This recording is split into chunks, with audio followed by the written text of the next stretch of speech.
The man used a dagger to cut open the plastic wrap, then inserted a straw into the blue, unidentified crystals. Carefully, he sealed the other end of the straw with his finger and gently pulled out some of the crystals. Don't underestimate those few blue crystals. Just a small amount could buy an entire aircraft carrier. Next, his subordinate brought in a young guy, urging him to hurry up. The younger guy obediently took the straw and aimed it at the crystals. However, the moment he inhaled, his body trembled uncontrollably like a zombie. His eyes rolled back into his head. Jesse, who was standing nearby, watched in shock, unable to react in time. But before he could process what was happening, the young guy, still drooling, began to laugh hysterically. The men standing around couldn't hold back their laughter, but tried not to make a sound. Seeing this, the boss immediately pulled out a handgun. Jesse, terrified, dared not breathe a word. From that moment on, misfortune began to follow him. Suddenly, the boss made an invitation, and before Jesse could respond, the young guy landed a heavy punch on him. When he woke up again, he found himself wearing nothing but underwear, and when he looked down, his stomach was wrapped in thick bandages. Judging by the medical tools nearby,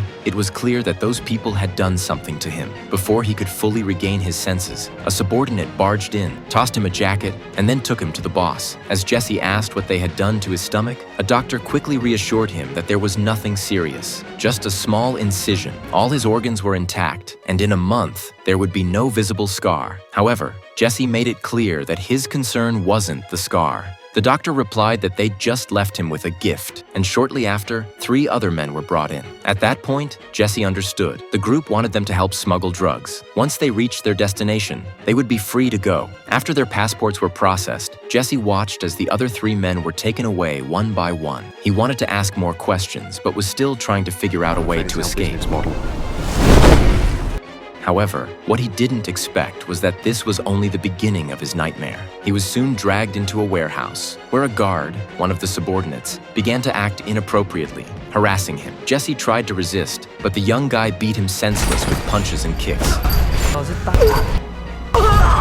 If it weren't for a fellow associate, who worried things might go too far and took the young guy away, Jesse might not have survived. After taking several blows, Jesse felt intense pain in his lower abdomen. Then his body began to convulse violently. The crystals inside him started leaking, spreading throughout his system like fireworks, and his eyes began to glow blue. His whole body trembled uncontrollably, as a mysterious force seemed to pull him toward the wall, and then he was lifted up to the ceiling.